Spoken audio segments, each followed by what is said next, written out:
One of the questions was saying, being quarantined with my wife this long made me realize that marrying her was a mistake.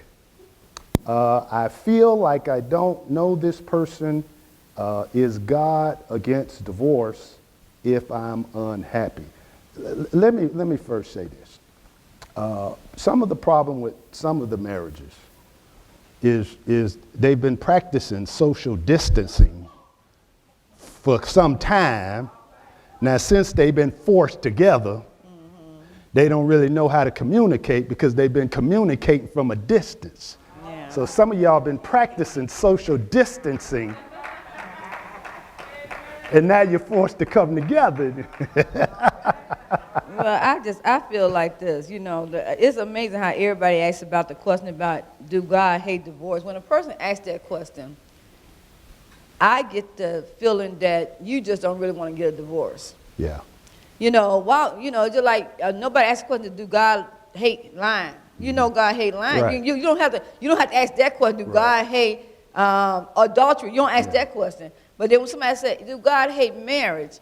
Then they give me an indication you ain't ready to get no divorce. Yeah. Because you just wait, you're looking for me to give you an excuse to do something that you didn't want to do. And then another thing too, it didn't just take you 2 months to realize who she was. 2 months being with her and you like, oh, I think I married the wrong woman. No, your eyes been wandering before the 2 months. Yeah. So in other words, you trying to just make an excuse for just to get out of something. And it ain't no excuse. You was already before the quarantine began. Yeah. You was already that way. You was already couldn't stand it. You was already, whatever and stuff. So I think that's just a way out. Just to say, well, should I do this? Should I do? I know God don't want me to be with her because I'm unhappy. Well, you knew that from the beginning. Yeah. Now you're trying to find a way out, but you want to ask that stipulation of questions so you can say, well, I got it. If I just put it this way, this is just funny. This is just me funny.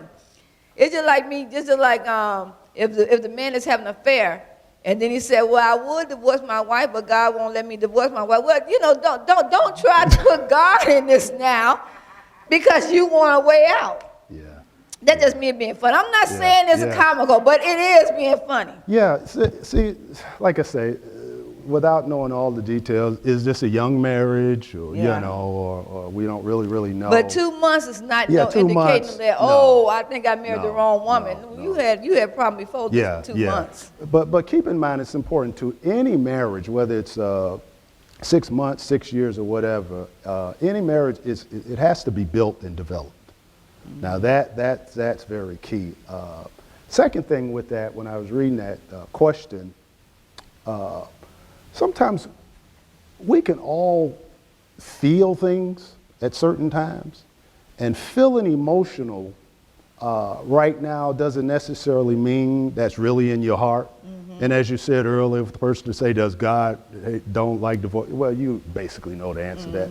So don't always get moved by your emotions.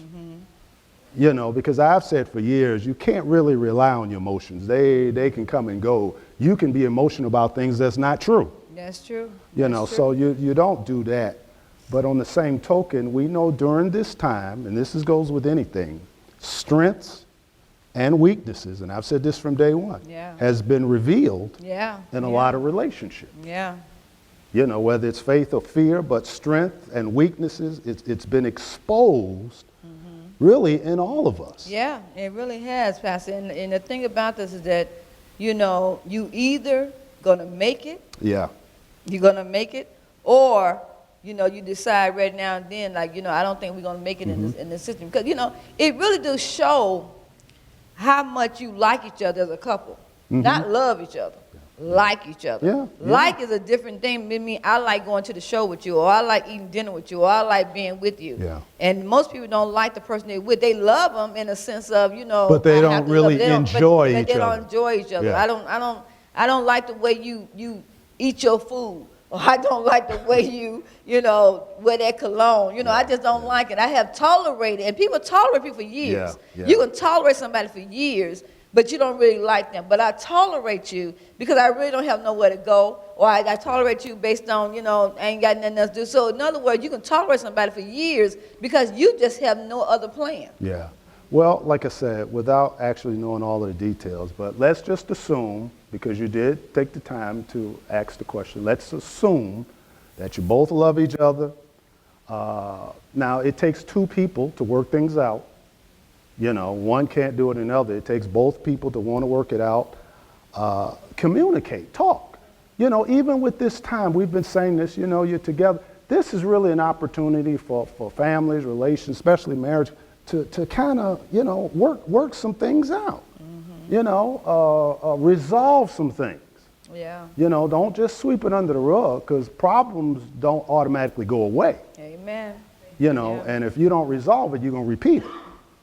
So, work it out, try to resolve some things, talk it over, communicate.